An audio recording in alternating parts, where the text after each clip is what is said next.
What's up, everybody? Welcome into the Porch. It is College World Series times. Tennessee Volunteers are heading back to Omaha for the second time in the past 3 seasons, and for the 6th time ever, Tennessee joins one of 4 teams in the country who have made repeat trips to Omaha over the course of the last 3 seasons. The other teams include Stanford, Texas, Virginia, and of course the Tennessee Volunteers. 3 of those 4 teams, all excluding Texas, are back in Omaha for this year as well. And so, man, should be an exciting time. And we're going to talk about it all right here on the Porch. I'm Eric Cain. This is brought to you by Spivey King and Spivey LLP. Matthew A. Spivey, J. Matt King, and Richard A. Spivey. You got a problem? Let them find a solution for you. That is TN Trial Lawyers. They do great service to East Tennessee. Go see them in person at 142 Cherokee Street in Kingsport, Tennessee. Give them a call today for a free consultation at 423-245-4185. And as always, you can visit them online at SpiveyKingandSpiveyLLP.com. Could not do the Porch without our friends, Spivey King and Spivey, LLP.com. All right, so I'm going to try to be a little quick today. I know you guys want to get to Luke, and that's the best part about this show, and I couldn't agree more. And Luke I already recorded with him. Luke is really good today.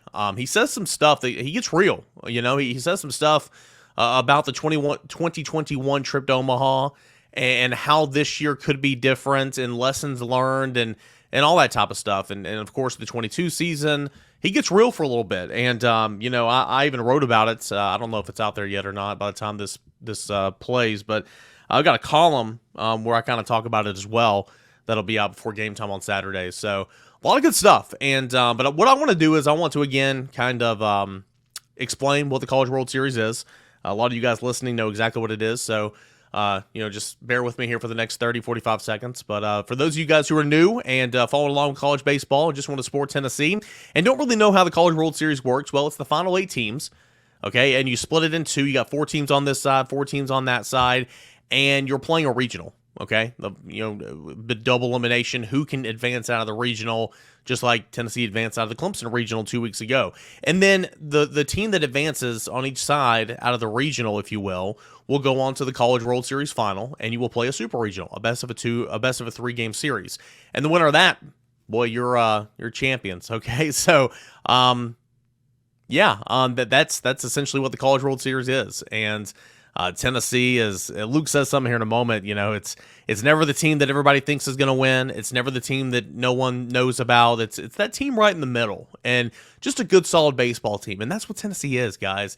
Tennessee, again, I've said it all week, Tennessee is not the villains anymore. The national media, the national fan base might view Tennessee as the villains, the bad boys, but that is not this team. That was 2022. They play with emotion, sure, but that's not this team. They're also not a Cinderella, okay? They're just a team that was not very good, that started playing up to its potential, and the wins started stacking up, and you know now you're here. You just continue to get better and better and better, and you're getting all you can out of some players, and other players you're reaching their potential, and that just wasn't the case earlier in the season. And so, I mean, I'm excited. I'm so thrilled to be heading to Omaha, catching a flight Saturday morning. I'll be arriving in Omaha early Saturday afternoon and getting ready for the game. So fingers crossed there's no delays with my flights for sure. Man, I can't wait. This is going to be one of those things to where as a player, of course, you'll never forget. As a fan, you'll never forget, especially those you guys are going. But, man, as a media member, dude, I might not ever get this chance again. You just never know. So I'm pumped. I'm thrilled. On Tennessee's side of the bracket, okay, the Volunteers, they didn't get any favors, right? On Tennessee's side of the bracket, Tennessee, of course, will square off against LSU Saturday night at 7 for its first game. The other 2 teams in that bracket are Wake Forest and Stanford. Stanford was the 8th overall seed. Wake Forest was the number 1 overall seed. LSU was the 5th overall seed. And Tennessee was a 2 seed. You know, it wasn't even an overall seed. It wasn't in the top 16, so it was a 2 seed. You look at the other side of the bracket. Again, World Series, anything can happen. But if I'm Florida, I like it, right? And that's why Florida's going to lose 2 and go home. Florida, Virginia, Oral Roberts, and TCU. Florida will square off against Oral Roberts first. And Virginia squares off against TCU. And so that's what the other side of the bracket looks like. It's tough. Wake Forest has been the best team in the country for the 3/4 of the year. LSU was the best team in the country for the first third to half of the season, if you will. Stanford, it's just winning and gets hot at the right time and plays their way in, just like they do every single year out of the Pac-12. And Tennessee, of course, and I don't mean to sound like they weren't very good. I mean, they were a host seed, but they just continue to make their way to Omaha. That's been kind of routine for them. And then we know about Tennessee's story. It's funny, Tennessee and LSU preseason number 1 and number 2 at it again. Tennessee fell victim of a 2-1 series loss in the Bayou back in SEC play, the beginning of SEC play. Tennessee lost game 1 6-4. And if you remember, man, it was like a 2-2 ball game in that, I want to say 8th or 9th inning, and there was a routine play over to first, and all Seth Howerson had to do was catch it, and you're out of the inning. That didn't happen. Christian Moore, all he had to do was make a throw to first, and that didn't happen. I mean, it spiraled out of control for him, and they lost like 6-4 in that ball game. And then in game 2, I believe they lost by a run or two as well. But I mean, you just had silly mistakes, Dylan Dreiling getting picked off, and then someone hits a home run right behind him, just stuff like that, right? I mean, the defense wasn't good, the starting pitching wasn't great, but Tennessee did salvage it, and it came out victorious in Game 3. That was back at the beginning of the season where Tennessee had that grueling stretch where they were at LSU, lost 2 games to 1. They played, Florida, lost 2 games to 1. They were swept by Arkansas, and then you swept Vanderbilt. It was during that grueling stretch there. But quickly, let me, this team's it's a brand new team, right? I mean, it doesn't mean it's going to win, but Tennessee is not who they were back in early April. Tennessee is not who they were back in late March. This is a different ball club, and I'm excited to see what it can look like. Quickly, a little refresher, and all this will be in my my College World Series preview available Saturday morning at Volquest.com. Let's look at LSU, 48-15, 5th overall seed. They were the number 4 RPI team and number 17 in terms of strength of schedule. They finished 2nd in the SEC West. Of course, they were the 3 seed for the SEC tournament. They did beat South Carolina, and then they fell to Arkansas and A&M to make it somewhat of a short trip. Hosted NCAA Regional and Super at home. They took down Tulane, Oregon State twice before advancing on and taking down Kentucky in 2 games, and now they're back in the College World Series. The batting for LSU is pretty solid. Team average of .314. That's 13th highest in the country. They got the second best team OBP on base percentage. They have the second best slugging percentage in the nation. They're second to Tennessee in home runs at 133, and they are first in runs scored, okay? Dylan Cruz, number 1 overall MLB draft prospect. Outfielder, 17 home runs, 67 RBI, 15 doubles, .434 batting average. He's good, okay? He's literally almost hitting 1 out of every 2. He's literally almost tallying a hit in every 2 at-bats that he sees. He is almost hitting 500. It's incredible, right? He's incredible. He's good. You got Tommy White, or Tommy Tanks, as you'll hear him referred to all this weekend. Coming over from NC State, cleanup hitter, third baseman, 22 home runs, 97 RBI. Yeah, that's getting it done. Outfielder Kay Bledsoe sitting .316 at the plate. You got Jordan Thompson, who's a shortstop. He's the lowest batting average guy of the everyday guys, and he's still hitting .273, which isn't too shabby, right? He leads the team with 7 stolen bags. LSU doesn't run an awful lot, but he leads the team with 7 stolen bags, while Cruz is right behind him with 6. Look at the arms, and they got Paul Skeens and not really anybody else, in my opinion. A team ERA of .454, 37th in the country. Strikeouts per 9 innings, 11.6. That is 3rd in the country. They strike out a lot, and that's because of Paul Skeens. And then their whip is 1.31, which is 11th in the country. But Paul Skeens is who Tennessee's going to face, and Paul Skeens is number 2 MLB draft prospect at MLB.com. Of course, we saw Paul Skeens already this year. He pitched against Tennessee in that Friday night game. He will live in triple digits, okay? It's pretty incredible. He leads the nation with 188 strikeouts, which is, goodness gracious, that's a ton. He's got the second best ERA in the nation of 1.77. He is really, really good. He's got a 12-2 record. He started all 17 weeks of the season. He's thrown 107 innings. He's only walked 18 batters this year. Keep this in mind. He has struck out 188 batters. He has only walked 18. Freaking incredible, man. Freaking incredible. So Tennessee's got their work cut out for them. Be patient, work deep into accounts, foul balls off.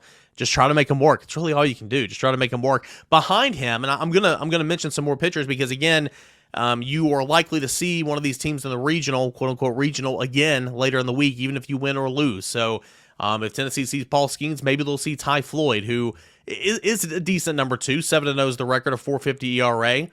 He's got 93 strikeouts, 32 walks. Thatcher Hurd is the guy Tennessee lit up like a Christmas tree in Game 3. 6-2, a 6.49.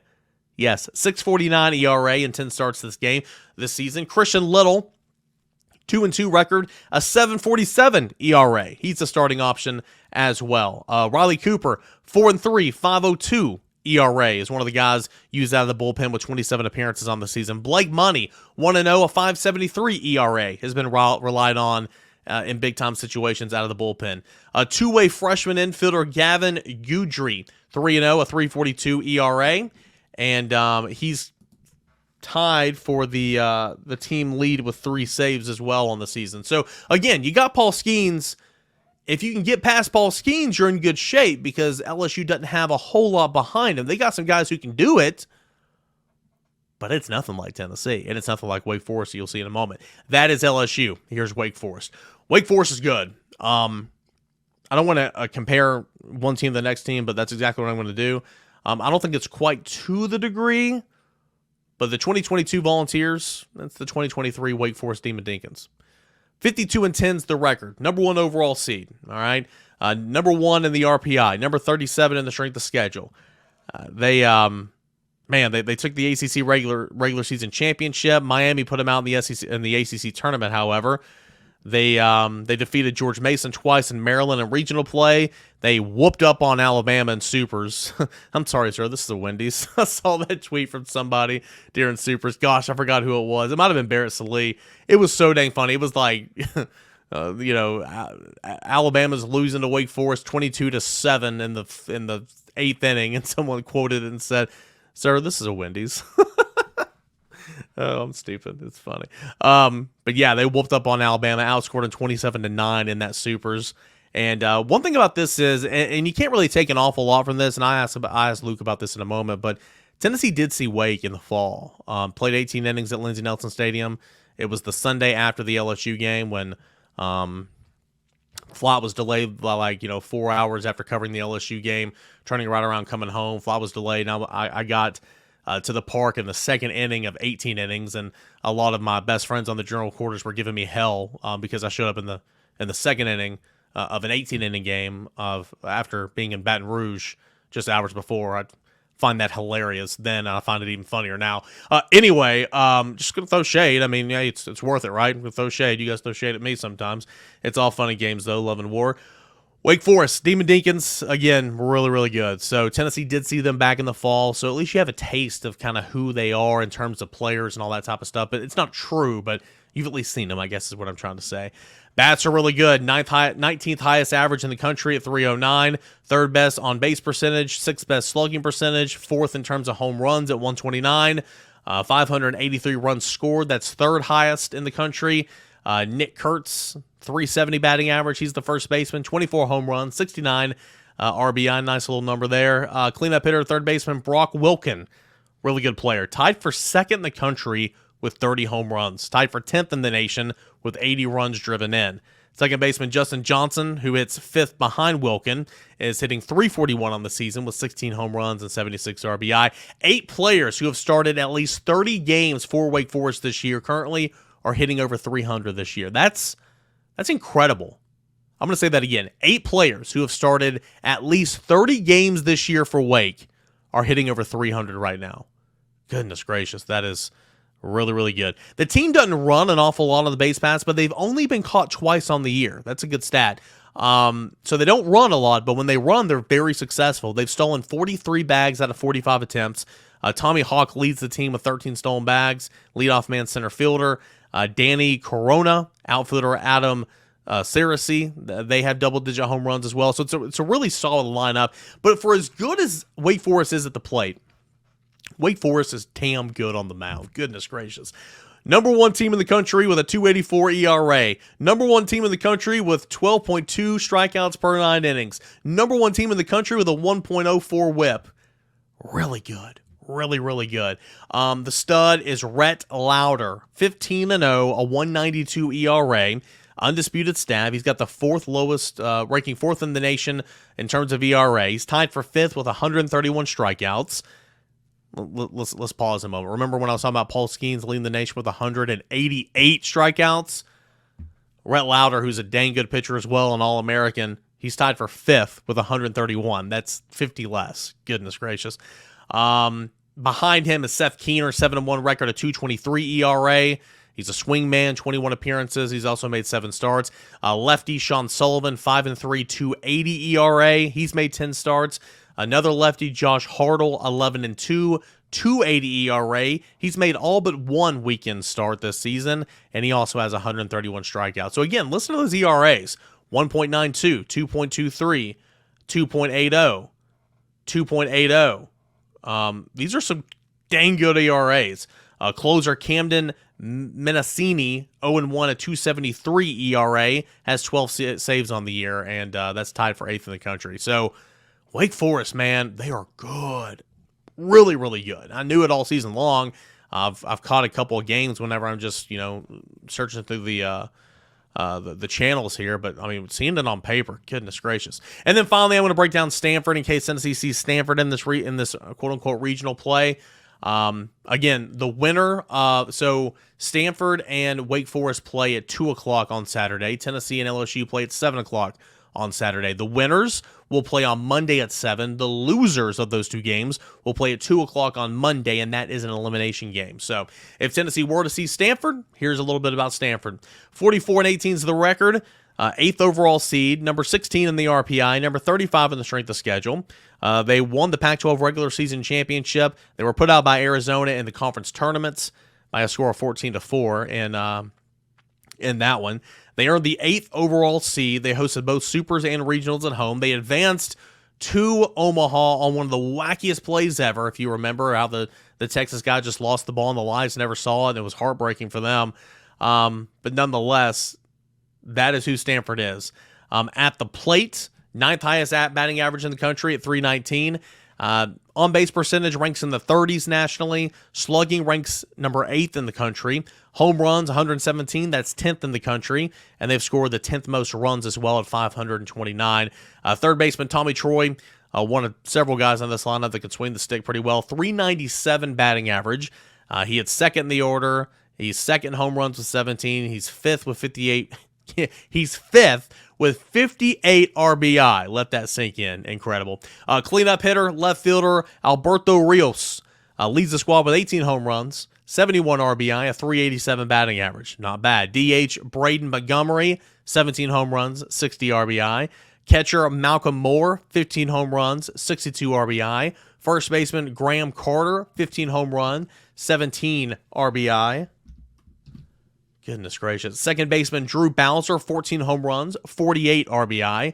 That's a lot of production there from that lineup, no doubt about it.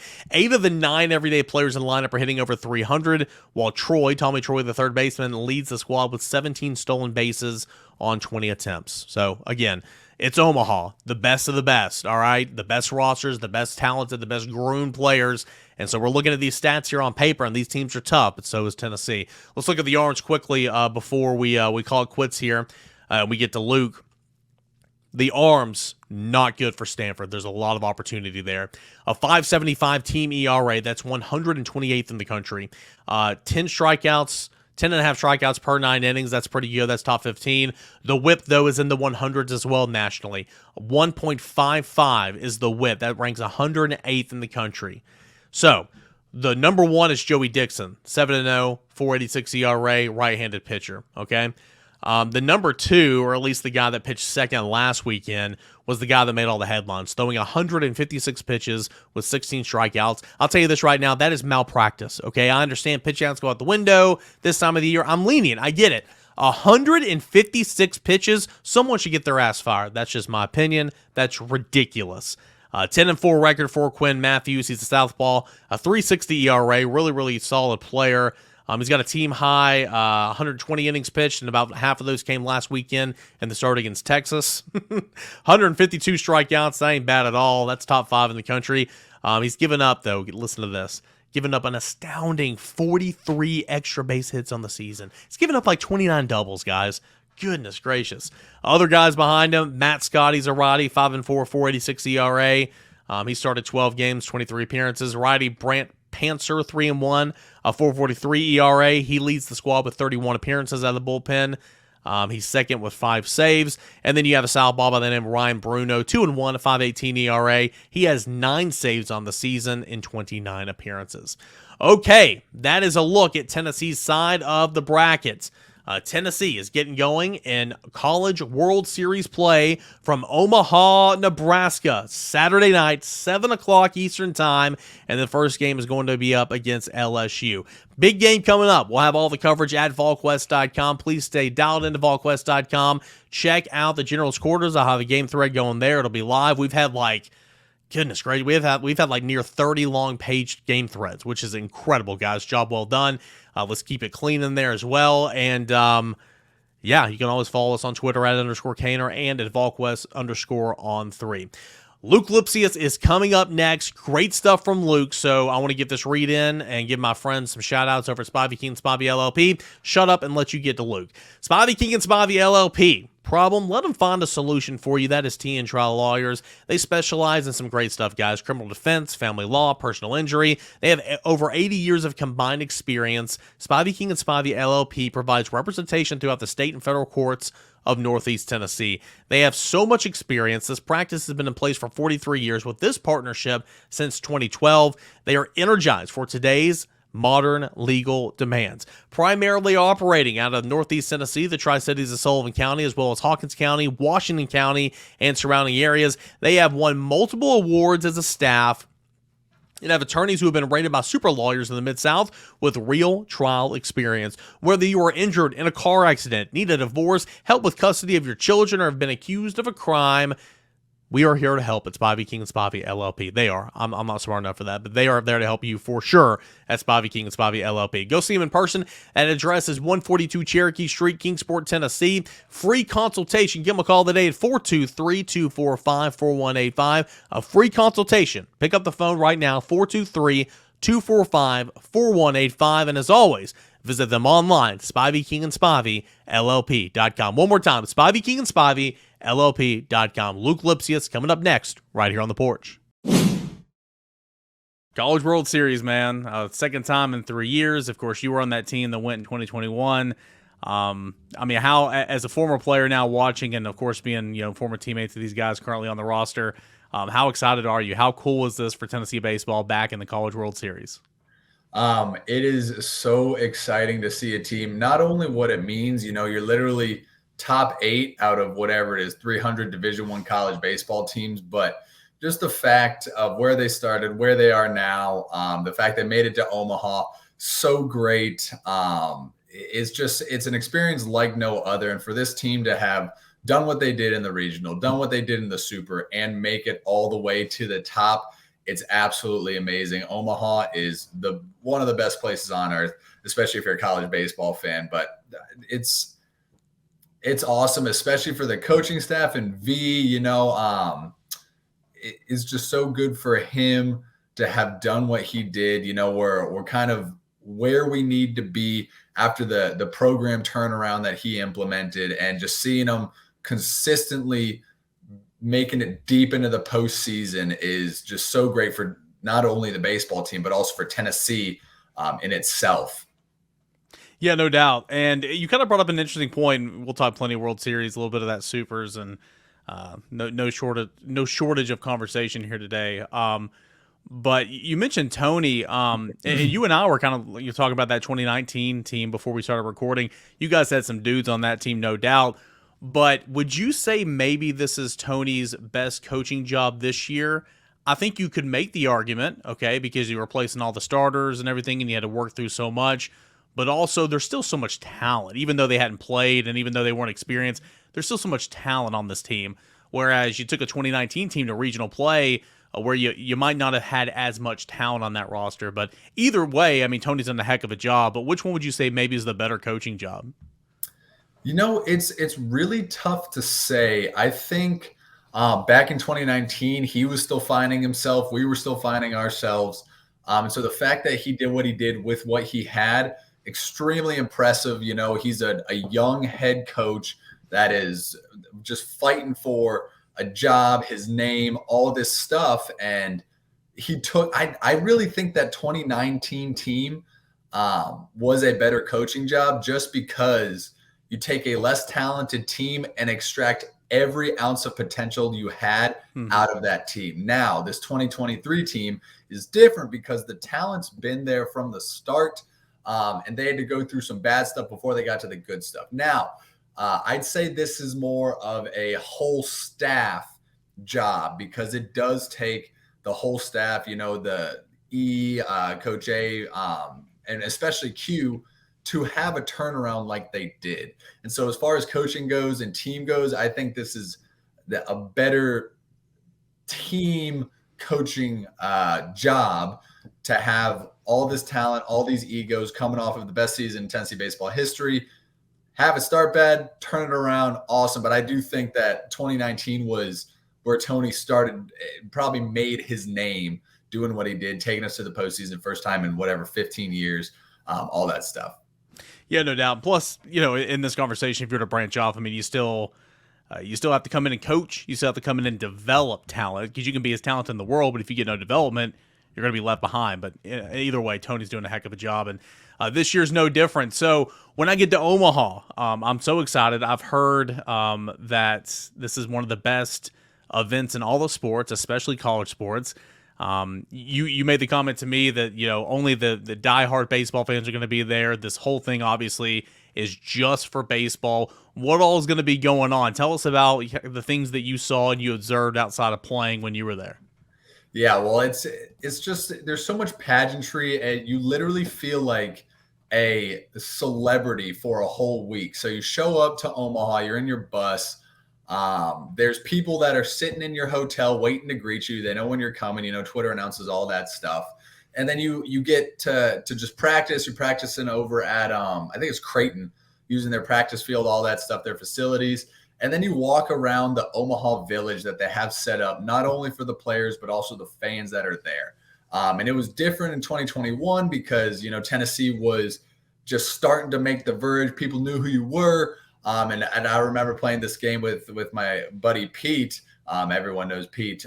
And we would go just walk past like a Vols fan. And we'd say, "Go Vols." And then, of course, they'd say, "Go Vols." And then they'd turn back around and then they do a double take. And I think that was one of the most rewarding things because it's like, holy moly, people know who we are. It makes you feel like a celebrity. Now, this team, they're going to have a lot more people with eyes, or a lot more eyes on them because everyone knows Tennessee now. So they're just going to soak it in, feel like celebrities, get their egos boosted just a little bit. Hopefully they'll come back down before game time on Saturday.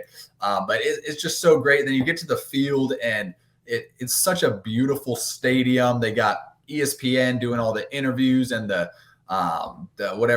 cutaway scene stuff, I think we gave via piggyback when I did mine. It's just everything about it is so fun from start to finish. That it's hard not to get lost in it. You just feel so much like a celebrity. It's like, are we even playing baseball? Like there's games going on. So it's so fun. I'm so happy for the guys that they get to experience it, especially the younger guys. It's something that you take with you for the rest of your life.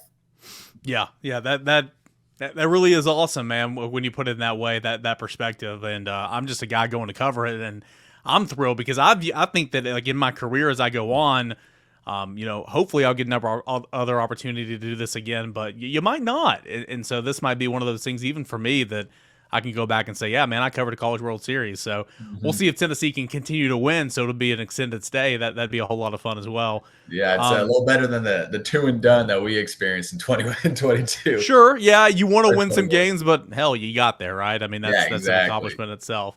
And on that note again, so I was having this conversation today, tell me where I'm wrong, or tell me if I'm wrong if you disagree. Tennessee, not just happy to be there. Not saying that you guys were just happy to be there. You wanted to win. But Tennessee's not just happy to be there. They've been there before, albeit a lot of the guys on the roster weren't on that team at that point. But Tennessee's also not the villains in college baseball. Some may still view them that way because of what you guys did last year, but that's not really this team. This team's also not a Cinderella.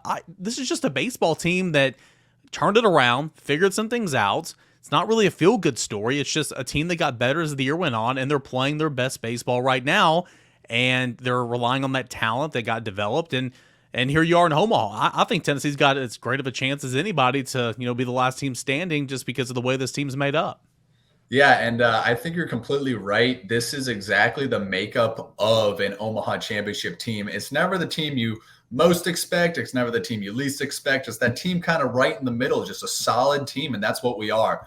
As far as them having this feeling of we made it, yes, that'll be there. I think there's enough returners from the team last year to realize, like, hey, we lost when it mattered most. Let's not do that again. Yeah. And then you got the even more veteran guys who have been to Omaha with that mentality of we made it. Because let's face it, nobody likes to say it, but we were kind of just happy to be there. It was just so crazy. But so we got the guys like Sewell, C. Scott, those guys that have been there and know what it feels like to have that mentality and it not work out. And so it's great that we have that leadership that can trickle it down to like, hey guys, I know this is really cool, but we got to lock it in. We're still playing baseball against incredible competition. So I really do think they have a good mix of talent, grittiness now, and just being that team that is going to go out there, play ball. They're playing well. They've cleaned up their defense a whole lot, and it's absolutely awesome. All right, so how did Tennessee get to this point? Well, as we know, claimed the Hattiesburg Super Regional, a weekend that had over almost a full day of weather delays, 23 hours and like 14 minutes of weather delays. You lose game one. Your back is against the wall. You're down 4-0 in game two. You explode for a 6-run fourth inning, and then from there you outscore Southern Miss 13-0 the rest of the way. Andrew Lindsay, probably his worst performance so far this year. But Chase Dolander picks him up, and Drew Beam picks him up, and that offense was dynamite the last 2 days. What did you like from, and a guy I haven't even mentioned yet, Chase Burns, what did you like from Tennessee and Hattiesburg, and what was a fun weekend for Tennessee and punch their ticket to Omaha? Yeah, well, I'll start with how I feel about the first game. It was tough to watch. Offense just wasn't doing what they were. We got the rain delay. They came back, scored 3 runs, and then it seemed like nothing else happened. And so when you kind of get back into it and then immediately fall right off, and in the back of your head you have to play another game, the fact that they gave up another 4 runs and they were down 4-0 and they came back, put up that huge 6-5, ended up winning the game, that just shows you the kind of team that they have turned into. It's a team that's not going to be back down. They know that they can come back. And they did it. And I mean, the stones on Dolly to give up 4 runs and then nothing the rest of the game, just such a big confidence booster, shows you what he can do too. I mean, I bet it raises draft stock just a little bit, but still, no one really cares about that when you're in Omaha. And then, of course, Beam lights out on Sunday. Just shut a team out in the final game of the Super. Sucks for Southern Miss. That's the second time they've lost a Super being shut out. It's awesome too. And even that game, things were going very slowly. That third inning when Merritt drove in the run, the next 2 ABs might've been the worst ABs I've ever seen in my entire life or the next 3, because we're taking fastballs down the middle with first and third. And it's like, what are we doing? But to rally back from that, they, I guess, put their heads back on straight or something, a little reset. And to score Zane, huge homer, Maui caps it off. It's a lot of really good momentum going into the week. And speaking of which, Redmond and I were talking, it's almost better that game got pushed to Monday and the series didn't end Sunday, because that was another problem with last year. We got to Omaha so early. We had so much time to think about it and just sit on it. Whereas this team, they flew back yesterday. They probably practiced, and now they're flying out again today. They'll practice tomorrow. They got no real breathing room to have it settle in, so to speak, which I think in this instance, with the younger guys, it'll be good. They got one thing on their mind, and that's to go play ball. And so just the way they did the Super Regional, awesome to come out on top. It's awesome. Yeah, that timeline, caught a flight from Hattiesburg, or really from Gulfport, about 11 a.m., about noon Eastern on Tuesday. Got back to Knoxville. They flew out in Knoxville about 4 o'clock in the afternoon on Wednesday. Did practice, media on Thursday, a little bit of practice, watching a whole lot of baseball on Friday, and of course, getting after it Saturday night. So yeah, that's a really good point. Not having to, I mean, you're going to sit around a little bit, but I mean, Tennessee's game got pushed, and you went to game 3 anyway. So if you're on the move, maybe that'll help you out a little bit. Chase Burns, coming in, and I mean, just what a weapon, man. Hitting 102 miles per hour on the radar gun a couple of times. The emotion, the throat slash coming off the field. I mean, Dolander showed some emotion too this week, and probably more than I've seen at all this year from him. I mean, what another huge Chase Burns moment. I mean, you saw it one time last weekend against Vanderbilt, and then against Southern Miss. I mean, just what a luxury to have, man. And that's why I think Tennessee stacks up just as well as anybody, because you can go from Lindsey, from Doe to Beam, to Halvey, to Sewell, to Burns, and then you got A.J. Russell and then Kirby. I mean, this team's pitching's incredible.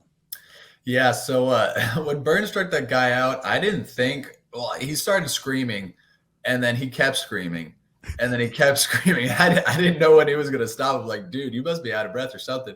But like I said, he steps on the mound, and the vibe changes. It's the big dog is here. It's going to be hard. You just have to try to hit it and do your best. And these Southern Miss guys, they looked absolutely dumbfounded. And it's what's great about Omaha, what sets us up even better is you get a day break between games. So that means guys like Burns, if needed, could go more than just an inning and bounce back to the next game. You could see a 2-inning, maybe even a 3-inning performance on one day, and he'd still be ready for that next day. So we got so many guys in the pen. Halvey showed that he was so good. And then you got A.J. Russell. He just got announced he's All-American. So it's all these guys, and we didn't even see guys like Kirby or Sewell didn't throw all that much. So we got fresh arms. We got guys that are in there, and of course we got Burns in the back of that pen that'll just clean up whatever's going on and give them no chance. So it's that staff is poised really well. They got coaches that manage it so well. I'm really excited to see what happens. I think college baseball is the hardest sport to win a championship in. Like the NBA, it's pretty difficult as well, because it's just, I mean, it truly is another season. If you sat there and calculated up how many games LeBron James has played, like playoff games, I mean, that's a couple of seasons, literally, because you're, I mean, 7-game, 5-game, 5, whatever the case is, it's just so long. But Omaha, you got to play a grueling regular season, conference tournament, regional setup, super regional setup, and then Omaha, which is regional and then super regionals kind of combined. It's difficult, but when you look at Tennessee's bracket on their side of the Omaha for this little mini regional, if you want to call it, of course you're going to square off against LSU. Yeah, that's game number 1 on Saturday night. The other two teams, Wake Forest and Stanford. We'll start with LSU. Obviously, Tennessee got swept on the road in Baton Rouge earlier this year. It's a new team from that team there. But you're going to get Paul Skeens, Dylan Cruz, Trey Morgan, Tommy White. It's a really talented team. How can you knock off Skeens? He's only got like 18 walks on the year. He throws gas. How do you try to knock him off his rhythm as a hitter? Because if you knock him off his rhythm, obviously you have a really good chance of winning.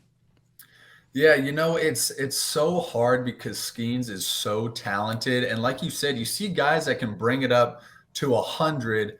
And then it's like some of these guys, they don't have good off speed. Some of these guys, they don't have good command. With Skeens, you got power fastball, you got power off speed that he can command, and he can just command everything. He doesn't walk people. So it's really tough trying to knock him off his horse. But I think the key is going to be wearing him down with good ABs. If you can foul off his pitches, and of course you want to hit balls, but if you can just wear him down, I think mentally it's going to be better more than physically. We saw him go 124 pitches in the super. So we know he can go deep into games, but just more mentally, he's like, God, these guys just won't give in.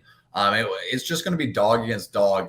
And it's one of those games where if you can find a way to win, then not only do you set yourself up so well for the rest of the tournament, that losers bracket is a beast, but the amount of momentum and confidence it would give you would basically drive you to the championship. If you can beat them, then you can beat anyone. And so I'm excited to see how the guys react after already seeing them once. And I didn't think they did bad against them in Baton Rouge. I thought they put up good ABs. They were barreling some balls, but You just got to do it some more. And that's the sucky part with the pitcher of this stature and how good he is. Yeah, he's really good. And I thought Tennessee beat themselves that weekend. That was back when they were playing, bad defense, bad base running, all that type of stuff. Yeah, all that stuff. Wake Forest, you did 18 innings against them back in October. It was fall. It was exhibition. Teams are different. I get all that. How much can you take from at least seeing some of these guys, playing again, seeing their pitching? How much can you take away from what you saw in the fall from Wake Forest? Not much. The fall gives you a snapshot, but even so, like the 2021 Omaha team for us, we were all fall All-Americans. I swear everyone was hitting 400, 9 home runs, that kind of deal. We get out in the spring and we're all hitting like 220. We are struggling. But that team was a whole different deal because we were so gritty. But the fall doesn't give you a really good snapshot. Maybe it doesn't really matter as much because as far as statistics on pitchers, statistics on hitters, with how much data we collect these days, you're going to feel like it's just another team, and you're going to know what they like to do, what they don't like to do, all this stuff. So the fall doesn't give you a really good reading of how they're playing. Now, that Wake Forest team is really good and really dangerous, and they showed it, especially on that Sunday win against Alabama. They can throw it so well. I think 3 of their pitchers are like their whole rotation is basically an All-American, it seems like. And then they got so many big bats in that lineup. Now, I'm going to be one of those guys. Wake Forest is a boombox. Doesn't matter when you're hitting 30 and 24 and 16 homers. That means they have juice. So it's another team that you'd expect them to beat Stanford. And hopefully we match up against them. But again, it's going to be basically like playing an LSU 2.0. I still do think that if you take down Skeens, then no one else really compares. We've already seen the biggest bats in the SEC, so we're well suited to play a Wake Forest S team. It's just we got to worry about LSU. Yeah, I think Paul Skeens is incredible. I think LSU's team is really, really good. If they are in the loser bracket, they're in trouble because the pitching is not as great behind Skeens for sure. Yep, I'm also surprised that his arm has not fallen off yet because they've thrown the crap out of him all year long. Yeah, no, he's what he's doing, just the depth that he's going. He's still running up to 100, 120 pitches later. It's nuts. But like you said, that bullpen is not very good. Let's be honest, and hasn't been good towards the back half of the season either. So it's finding a way to get Skeens out of the game, which that's a tough task in its own. But again, wearing him down, putting up good ABs. Hopefully, if we can get in that bullpen, I expect him to go no less than 6, regardless of the score, unless we're beating them, of course, by like 8 or something. But if we're putting up 3 and 4, I would still expect to see him go deep into the ball game. All right, last thing. Blake Burke put together some quality ABs that look like more of himself against Clemson. He had a couple ABs that were pretty bad against Southern Miss in that series. A couple that were decent and kind of taking what the pitcher was giving him. And then he had that mammoth home run. I mean, it cleared the tree line almost. It one hop the church that was behind right field. 479 feet. I know you're not surprised, but what was your immediate reactions watching that? Well, I think I just texted all my buddies. I was just like, holy moly, did you see that? Because I know they're all watching. And that's just, he can do that. And we know he can do that. And I've seen him do it consistently. Yeah. Now, he does that. He hits a double off the wall again. He almost had 2 homers. What scares me kind of is the fact that his Monday ABs, sorry, I'm getting the days confused. His Monday ABs were so bad. He took the same swing. So his first AB, he took that little butt out swing on a fastball, and then he had the same exact swing on the same exact pitch twice for 2 strikeouts. It was that curveball away or whatever. He's just waving at it. So that Sunday game where he hit the mammoth home run and he hit the double, you like to see it more of a turnaround game and him come out and get a couple hits on Sunday, putting together good ABs.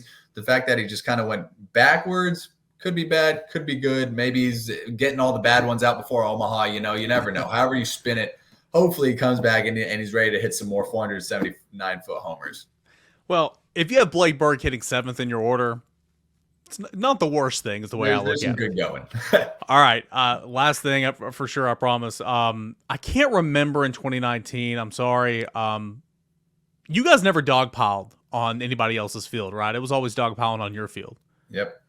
Watching them dogpile on Southern Miss's field, that's got to be one of the best feelings in sports, right? You want to be at home, you want to celebrate with the fans and everything, but going on the road and advancing, it's got to be one of the best feelings in all of sports.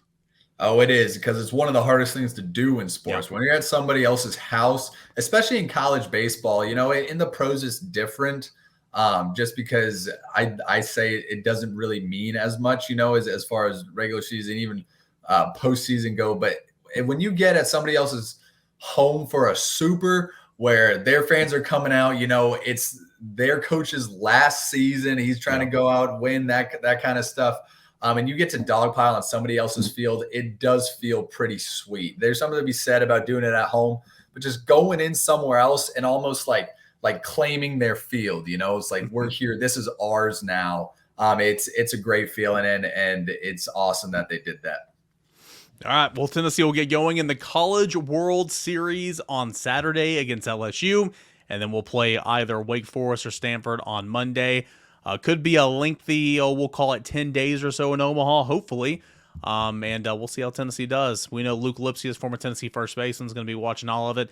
Mm-hmm. Man, fun time, and hopefully Tennessee's alive next week and we do this again, all right? Yeah, hopefully they're keeping it with. I'll see you next week.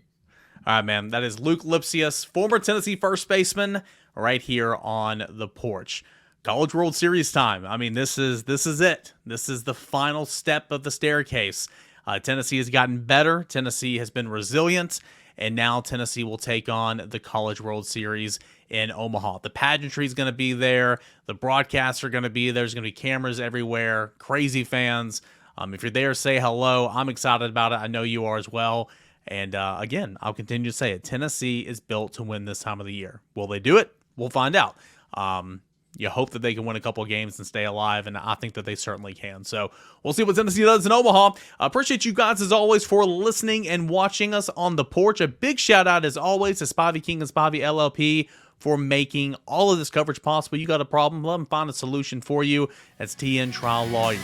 Appreciate you guys, as always. Stay safe, and we'll see you in Omaha. This has been The Porch, a Volquest baseball podcast.